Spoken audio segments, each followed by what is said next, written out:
Hi, my name is Kate and welcome to my first rope flow tutorial. Just a disclaimer, I am also a beginner in rope flow, but I am creating this short tutorial for my family and friends who also want to learn rope flow. Let's get started. First of all, how do you hold your rope? Holding your rope is as easy as this. Put the handle of your rope in your palm like this and grip it lightly, like you're just making an OK sign with your thumb and pointer finger. Do not grip it too tight.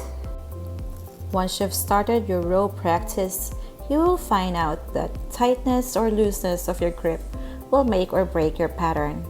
Holding it too tight or too loosely could cause your rope to tangle, twist, or hit your body.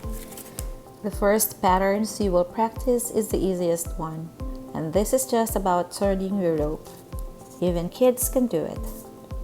Your rope will flow in two directions. If you think of a clock, it could mean turning it clockwise or counterclockwise. In rope flow, we call this overhand and underhand flow.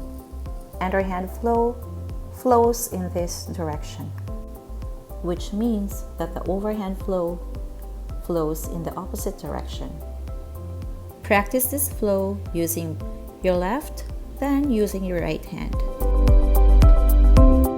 It is also important to move your arms with a rotation, as rope flow involves a lot of arm movement.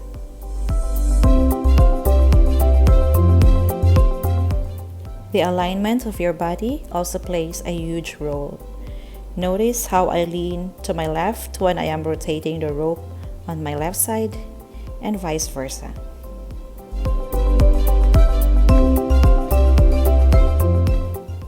Now practice both the underhand and overhand flow with the rope in both hands.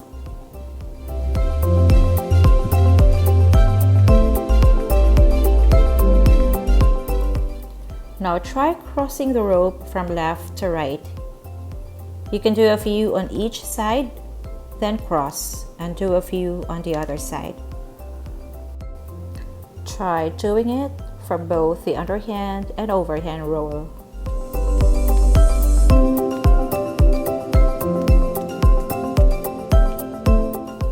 Now try crossing it with each turn, keeping your hands together.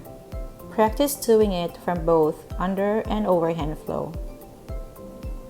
As you cross, try to trace a figure 8 pattern, still keeping your hands together. You can let the rope touch the ground with each turn, but you can also lift your arms up slowly, letting the rope float in the air. I find this a very good exercise. Now as you're doing this figure 8 pattern, try it with both hands slightly apart and let each hand chase each other like they're doing a little race. For a bit of workout, lift your arms a bit higher.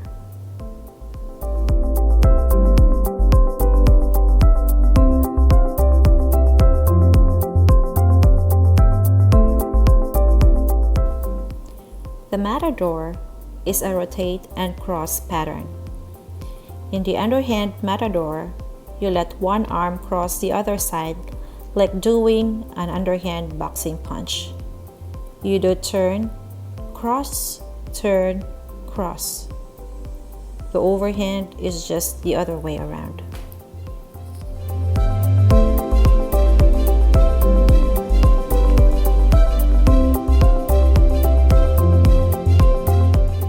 Another rope flow basic is the propeller, which is used to transition from underhand to overhand flow.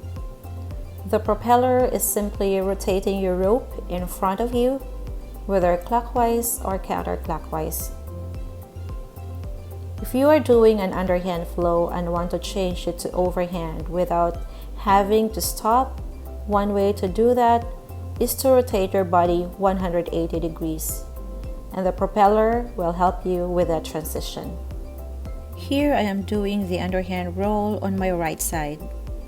If I turn 90 degrees to the right, the rope is now in front of me, and the rotation has become a propeller motion. If I turn another 90 degrees to the right, the rope now is on my left side, but the rotation of the rope has now turned to an overhand flow. Once you get the hang of it, you can eliminate the propeller altogether.